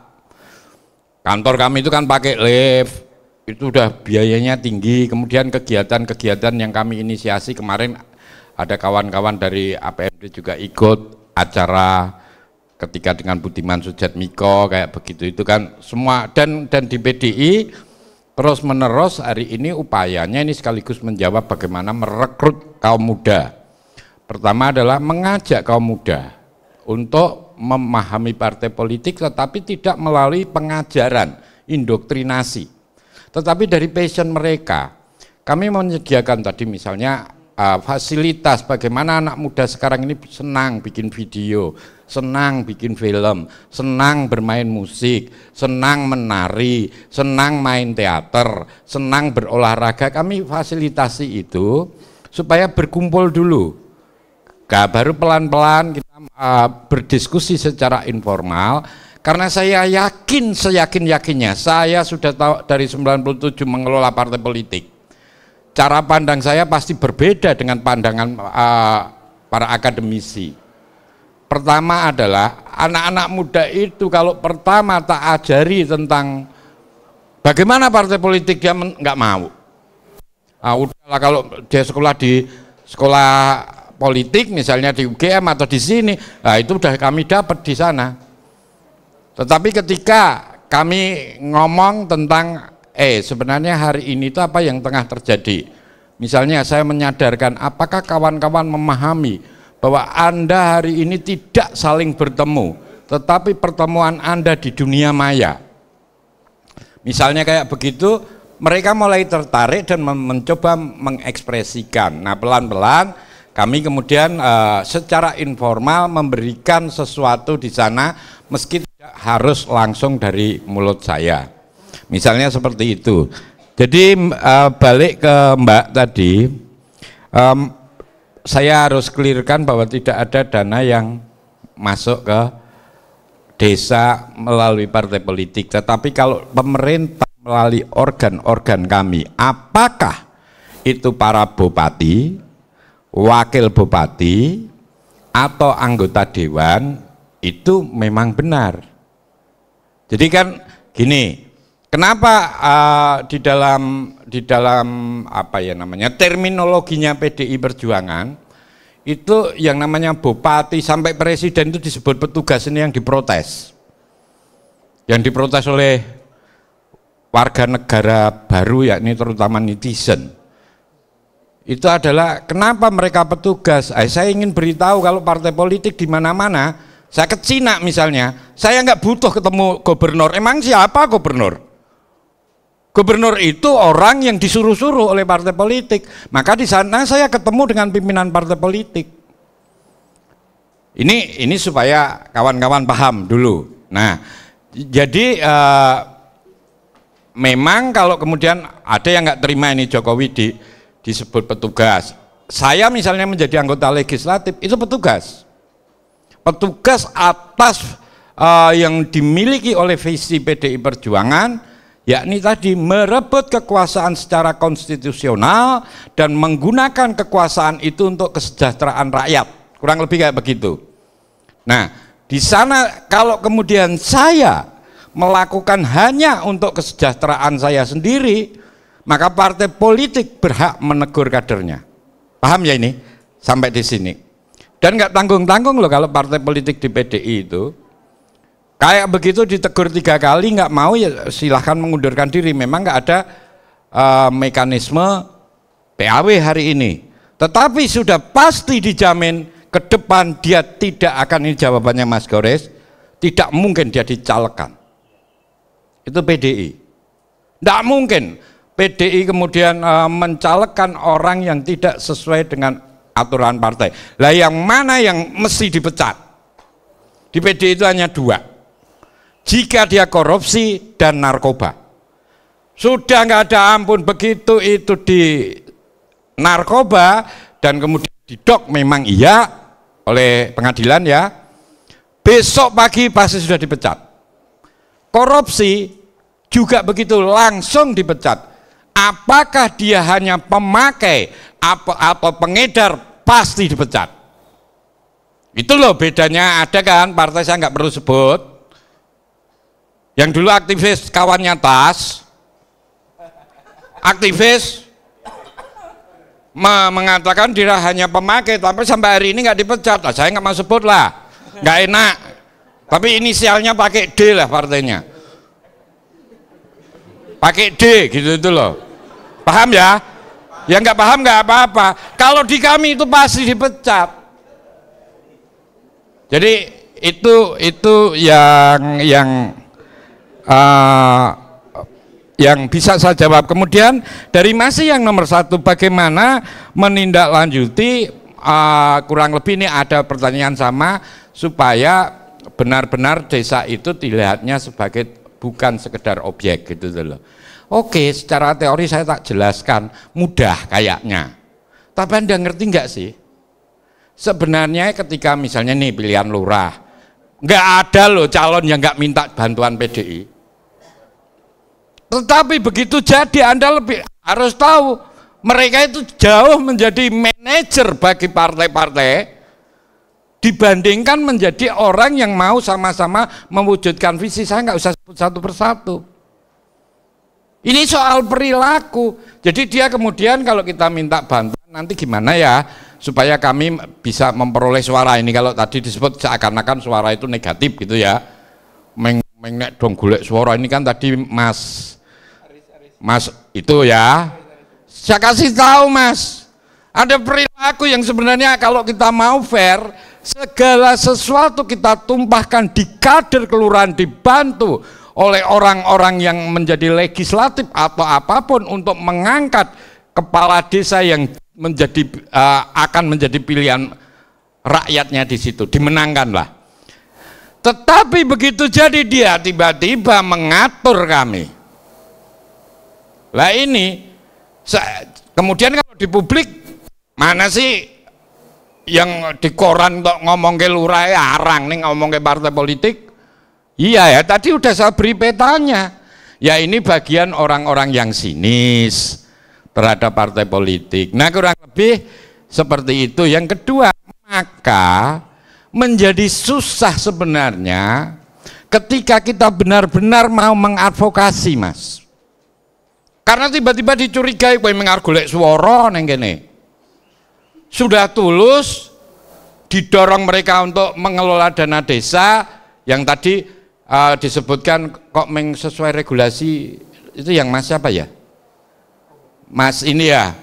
Ada enggak terobosan? Sebenarnya ada, tetapi lihat, tapi ini loh. Kalau kita main-main pada regulasi hari ini itu, kita ini kayak rumah kaca. Apa gelem kuwi lurahe tak jak iki gawe ngene iki rada ora sesuai regulasi. Nyemplung tahanan dia. Jadi mohon maaf ya, kita ini berada di satu sistem yang sangat teknokratis yang sebenarnya goalnya hanya sampai output. Nggak ngomong dampak, nggak ngomong impact. Jadi misalnya dana desa digunakan untuk yang boleh itu ya, yang salah satunya kan apa aja Mas, saya lupa ya. Ya itu umum. Tapi misalnya untuk membangun sesuatu yang berguna bagi masyarakat kayak begitu itu. Nah, berguna itu apa? Bisa untuk memberdayakan masyarakat dan seterusnya. Tetapi harus menerjang beberapa hal. Nah, kalau kami nggak ingatkan, mohon maaf, tiba-tiba dia dihukum, diurus ini sama kejaksaan. Belum lama ini saya mengadvokasi ini tak beritahu ini. Di Sleman itu jangankan desa, dukuh semua dipanggil kejaksaan atas nama kesalahan administratif. Lebih ya gue kayak gitu nih, salahmu iki opo ngono lho. Nggih Pak, ini namanya dukuh, kowe ngerti ora toh? Campuran antara pemimpin dan ingah-ingih. Betul apa enggak? Ingah-ingih itu rasa takut gitu loh. Iya, begitu ini dipanggil semua lari ke saya. Ya kami yang menegosiasi, oke, salahnya apa? Saya tak tanya, dulu ini ada laporan di inspektorat, memberikan laporan enggak? Kok tiba-tiba kejaksaan? Ya saya bisa ngomong kayak begini, tapi mohon maaf, apakah masyarakat desa bisa seperti itu? Itulah sebenarnya yang sedang kami lakukan, apa yang disebut mendidik masyarakat desa untuk mengerti politik dalam pengertian memahami regulasi dan seterusnya. Nah, kurang lebih kayak begitu Mas siapa yang sebelah. Jadi kan saya mencatat beberapa pertanyaannya. Sebentar ya. Terkungkung regulasi. Lah iya Mas. Jadi ngene ya Mas, tak cerita kayak iki rame nggon desa. Umpamanya Anda jadi legislatif. Umpama ya. Anda diajak ke Amerika, pernah ke Amerika belum? Nah, terus Anda jadi legislatif di Amerika kan kurang lebih Anda membutuhkan I.O. Betul enggak? Betul enggak? Ya kira ngene wae, rasa Amerika kadoan. Umpamanya ini kita belum pernah ke Danau Toba. Anda jadi legislatif supaya ada yang ngawal di sana kan butuh I.O. Nah I.O. itu mengambil sebagian dana untuk makani kowe. Jadi turun pesawat, makan dulu di restoran, kemudian naik bus ini. Nah di sistem pelaporannya itu nggak ada. Nah sementara kalau kita datang sendiri kok kayak orang tekan Danau Toba malah sampai Wonogiri kan begitu. Nah ini juga jadi masalah hukum loh Mas. Ini harus Anda pahami. Lah ini artinya apa? Ada sesuatu yang keotik di dalam sistem kita. Regulasi bukan digunakan untuk menjadi tuntunan dan bagaimana itu seperti rambu, tetapi juga dimanfaatkan oleh pihak-pihak tertentu, saya nggak usah nyebut lembaganya, untuk mencari kelemahan. Nah ini kroniknya Mas, jadi apakah yang saya katakan itu substansi atau tidak, itu realitasnya. Saya kira jawaban yang ini menyangkut yang penanya keempat seperti itu. Nah, saya sebenarnya sudah memberikan dari sini tadi, menyinggung ke pertanyaan ketiga, yakni bagaimana sih agregasi, kemudian komunikasi, dan satu lagi tadi pendidikan politik. Nah, pertama saya harus sebutkan juga, kan partai politik itu kalau di PDI ya, saya nggak bisa ngomong lain Mas. Kenapa? Aku itu pernah loh ngomong lain malah diseneni gitu tuh di publik. Jadi waktu kampanye Mas, tahun 2000, ini sharing aja ya, bahwa politik yang kita bayangkan itu berbeda dengan yang terjadi. Jadi begini, ini saya kampanye ini ceritanya. Saya itu diberi pertanyaan begini, tolong Pak bandingkan partai politik A, B, C, D, E, F, G, H. Paham ya maksudnya pertanyaan itu? Nah, kemudian saya akan berbicara kemudian dengan meminta maaf. Maaf, yang pertama, ini pertanyaan Anda ini penting untuk saya jawab tidak? Dia jawab penting. Tetapi ini sekali lagi atas dasar pengetahuan saya.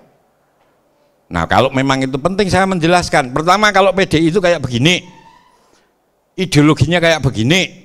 Kalau PKB itu kayak begini, Golkar kayak begitu, dan sampailah kepada partai itu nggak jelas itu kayak apa. Saya kan ngomong gitu. Marah orang itu. Marahnya gini loh Mas, bapak-bapak, ibu-ibu, mbak-mbak dan mas-mas. Pak, kalau Anda berbicara seperti itu, kalau ada orang nggak terima, Bapak bisa dipukuli. Bayangkan nenggon kampanye dialogis itu. Apa yang saya jawab? Pertama, saya mohon maaf kalau itu menyinggung, tetapi tadi di awal sudah memberitahukan bahwa saya sesuai pengetahuan saya. Ya saya mohon maaf. Jadi kenapa hari ini dialogis seperti ini? Karena dua alasan bagi saya. Alasan pertama supaya Anda tahu saya ini ketua partai di Sleman pada saat itu. Yang harusnya saya berhak mendapatkan pengawalan Satgas di dalam hal ini, tetapi kenapa saya datang sendiri? Karena saya ingin ada kampanye damai. Tapi yang kedua, saya bilang begini, totok hedi ki cen wong kendel, nek ra percaya bar iki gelut aku. Saya gitu kan capek kan? Nah ini loh Mas, ini yang tadi saya ceritakan. Sabar ya sabar Mas. Ini kalau tiap hari digempur di kayak gitu ya capek. Karena prinsip di partai politik menjadi kader partai, dua. Pinter, rohani. Kalau pinter toh nggak berani, tidak di partai politik. Berani toh nggak pinter, geles guling, paham ya? Cepat jatuhnya. Nah ini agak umum saya menjelaskan. Kemudian ke pertanyaan tadi, apakah perlu tameng parpol dari siapa ya tadi? Tameng parpol, kalau parpol sebagai tameng itu enggak gini, tetapi begini, partai politik itu selalu bersedia, sekali lagi kalau partai saya ya, misalnya Mas ini sudah menjadi kepala desa, gitu aja ya, kemudian menjalankan dana desa, oke, dilalah salah, kami itu selalu siap untuk membantu mengadvokasi hal-hal tersebut. Nah itu kalau tameng dilihat seperti itu oke. Tetapi kalau ini pokoknya ini dari PDI begini maka kita bebas begitu, kami enggak. Paham ya? Jadi seperti itu. Kemudian yang terakhir, cara merekrut kader muda bagaimana pandangan pada desa. Yang pandangan pada desa pertama begini, tadi saya sudah ceritakan sebenarnya kan desa itu nggak bisa Anda pandang hanya sebagai wit-witan, sejuk gitu ya. Di situ ada formasi sosial. yang sedemikian rupa. Tapi yang kedua, Anda ngerti nggak bahwa kohesivitas masyarakat desa hari ini juga sudah hancur? Sudah hancur. Kenapa? Mereka diindoktrinasi sama medsos. Dulu orang merasa tinggal di desa itu ada kohesivitas tertentu di mereka, sehingga mereka terasa aman secara kultural, secara moral. Hari ini bahkan di desa itu sudah terjadi sedemikian rupa kehancuran-kehancuran di mana kohesivitasnya nggak terbangun. Hari ini masyarakat desa kalau dipetakan sekedar itu geografi, hari ini nggak ada geografi. Hari ini nggak ada geografi. Ini paham nggak ya kata-kata abstrak saya ini? Jadi kurang lebih begini, dulu ini kampung-kampung di Jawa aja ya supaya jelas. Kalau misalnya Anda kuliah di sini balik di Jawa Timur, nggih, paham ya, mamanya, Anda di sana merasa tentram. Tapi percayakah Anda itu masih terjadi? Tidak. Kenapa? Karena Anda hari di sana pun main ini. Di rumah Anda main ini dan membaca itu medsos-medsos yang sebenarnya dalam arti tertentu bisa membelah kohesivitas masyarakat. Ya gimana misalnya di sana penganut Anies, jangan nyebut deh.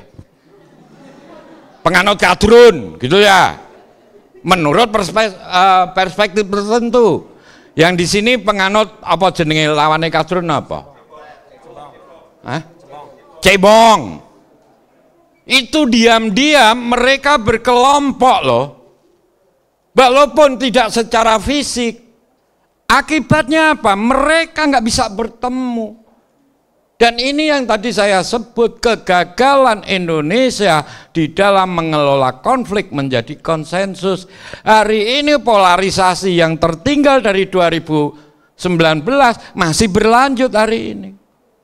Bagaimana itu berlanjutnya? Boleh elitnya sudah jadi satu, Prabowo sama siapa kuwi? Presiden awake dhewe Jokowi sudah jadi satu, tetapi ini pendukung-pendukungnya tetap berbeda. Apapun yang dilakukan Jokowi pasti salah menurut A. Pasti salah. Dan di dalam ilmu sosial itu mudah dijelaskan. Kayak begitu itu. Apapun yang dilakukan oleh pemerintah yang sah hari ini, menurut ini pasti salah. Kok nggak terjembatani ya sampai hari ini? Disitulah sebenarnya perlunya peran kaum muda. Di situ pula ada pentingnya tuh usulan Mas Sopo iku, mbok sekali-sekali nggak PDI gitu kan ya, partai lain gitu itu loh. Ya kalau saya setuju aja, meng nek omong sing apik ya mesti PDI ngono loh. Loh iya dong, pasti begitu. Nah, saya kira itu mungkin masih ada yang terlewat ya.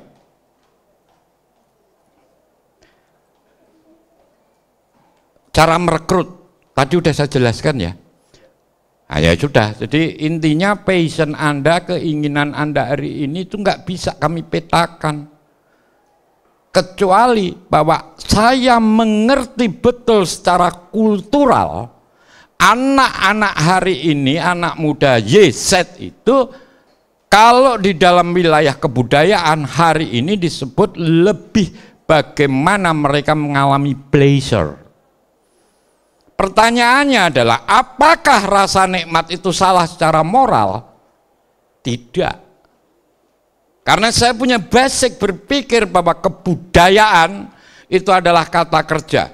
Jadi hari ini saya tidak pernah bakal menolak ketika kawan-kawan itu melakukan ekspresi kebudayaan yang berbeda dari para konservatif itu. Dan di PDI kami beri ruang Anda untuk mengekspresikan hal-hal seperti itu. Sama kami juga beri ruang bagi para penjaga konservatif semua. Nah ini cara kami merekrut. Kalau hari ini misalnya saya datang di sini tanya ke Mas Goris, Pak Guno, kemudian Mas Toroiko, Mas Tas, kene bocah-bocah kene tak didik ideologi Pancasilane Soekarno, lu mesti gelem ya. Derajat maunya itu di bawah 50%, tapi mungkin berbeda. Kalau kemudian di sana ada nggak penggemar band, di ruangku sana ada studio band, oh no, nah, mereka bisa ke sana, di sana ada interaksi. Lalu alamiah mereka kemudian menginginkan sesuatu. Kalau kami kemudian ngeplot bahwa hanya yang begini yang masuk, ini sudah saya tolak. Kami ingin tumbuh secara alamiah dan organik sesuai dengan kehendak zaman. Kurang lebih kayak begitu yang bisa saya utarakan. Mungkin Mas Goris mau melengkapi, monggo. Oke, terima kasih banyak Pak Totok ya. Pak Guno berapa menit lagi? Masih lama? Sebenarnya tidak ada pertanyaan untuk saya ya. Tetapi saya ingin begini aja, menyampaikan dua hal ya. Yang pertama itu adalah konstruksi berpikir ya. Jadi mesti sejak awal teman-teman ini mencintai partai politik ya. Karena bagaimanapun partai politik itu adalah modalitas dasar bagi pembentukan pemerintahan ya. Dan teman-teman alumni senior-senior Anda itu banyak yang mengelola partai, menjadi ketua partai, jadi pengurus partai ya. Jadi belajar ilmu politik, belajar ilmu pemerintahan, belajar partai politik dan pemilu itu adalah belajar untuk tidak anti terhadap politik ya, belajar untuk mencintai ya. Walaupun misalnya kita sering melakukan kritik terhadap praktek-praktek berpolitik hari ini ya, atau praktek-praktek berpartai ya, atau bagaimana partai beroperasi secara kontekstual ya. Nah kemudian yang kedua, ini sebenarnya adalah bagian dari pendidikan politik ya. Karena ke depan yang mengelola Indonesia ini adalah Anda-Anda semua. Jadi mungkin saya dengan Pak Totok ini sebentar lagi ya, mungkin 10 atau 20 tahun lagi itu sudah menjadi generasi sepuh ya, generasi tua gitu ya. Pak Guno juga begitu ya. Pak Guno mungkin tidak sampai 10 tahun ya, sudah sepuh ya. Dan Anda itu diberikan mandat untuk mengelola partai, membuat partai itu menjadi lebih institutionalized, lebih mampu menjalankan fungsinya, lebih bisa mendengarkan dan menyalurkan aspirasi masyarakat ya. Dan ini sebenarnya adalah bagian dari, di samping pendidikan politik adalah bagian dari fungsi partai untuk melakukan agregasi kepentingan. Agregasi kepentingan itu adalah fungsi partai untuk mengumpulkan pendapat atau aspirasi dari masyarakat. Nanti setelah dari APMD mungkin Pak Totok ke UGM lagi mendengarkan aspirasi mereka di sana. Nah itu yang disebut dengan fungsi agregasi. Jadi fungsi dari partai politik untuk menampung ya apa yang dikehendaki oleh masyarakat, aspirasi apa yang dikehendaki oleh masyarakat ya. Dan mungkin kata kunci dari aspirasi kita pada hari ini Pak Totok ya, yang bisa dibawa Pak Totok untuk dieksekusi dalam kebijakan pemerintah itu adalah jangan sampai terus-menerus menjadikan desa sebagai objek. Tolong program-program lintas sektoral yang membebani desa dan yang juga mengambil sebagian dari dana desa, anggaran desa itu dikembalikan ya kepada desa itu sebagai unit pemerintahan yang memiliki kewenangan untuk mengatur dan mengurus dirinya sendiri. Jangan sampai intervensi negara terhadap desa itu terlalu berlebihan ya, sampai banyak sekali kebijakan sektoral yang sebenarnya indikator-indikatornya itu kita tahu persis lah ya. Jadi indikator pendidikan, indikator kesehatan itu semuanya memang ada di desa ya. Tetapi anggarannya jangan sampai dibebankan kepada desa, karena di undang-undang itu sudah tertulis bahwa semua kebijakan sektoral yang berimplikasi kepada anggaran itu dibebankan kepada supradesa atau lembaga yang terkait. Jangan dibebankan kepada desa ya. Karena prakteknya sejak 2019 banyak sekali program lintas sektoral yang masuk ke desa, terutama stunting, SDGs, BLT dana desa, itu semuanya menghabiskan APBDes. Ya. Sehingga kemudian dana desa untuk pemberdayaan masyarakat, untuk pembangunan desa, untuk penyelenggaraan pemerintahan itu menjadi berkurang gitu ya. Yang paling tetap itu malah gaji dan tunjangan untuk kepala desa dan perangkat desa. Yang lain-lain itu udah habis gitu. Terima kasih. Oke, kalau gitu.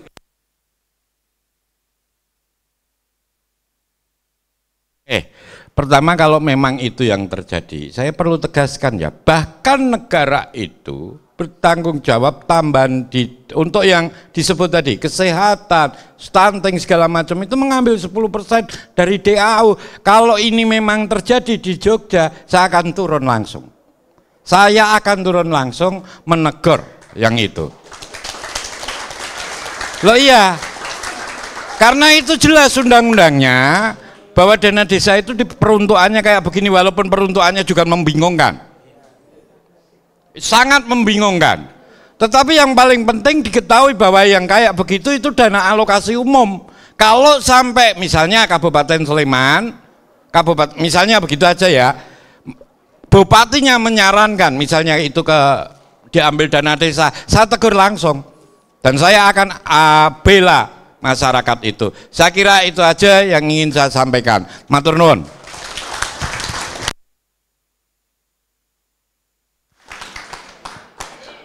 Baik, apa yang telah disampaikan oleh atau ditanggapi oleh Pak Toto dan Pak Goris karena sangat membuka pola pikir kami pada hari ini. Dan kami ucapkan terima kasih dan kepada narasumber dan sosok-sosok hebat di depan kita ini, mari kita berikan aplaus kepada beliau-beliau.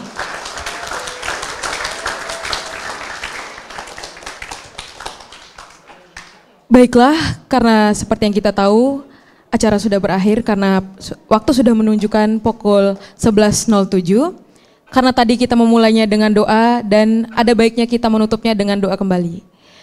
Marilah kita berdoa sesuai kepercayaan dan keyakinan kita masing-masing. Berdoa dimulai.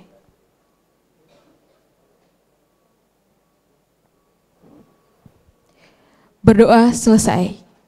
Baiklah, terima kasih kepada para hadirin dan teman-teman sekalian yang sudah mengikuti kuliah tamu pada hari ini. Kami memohonkan kepada teman-teman sekalian, silakan merapat ke depan untuk sesi foto bersama. Mari Pak. Di depan itu aja. Oke, baik, mari kita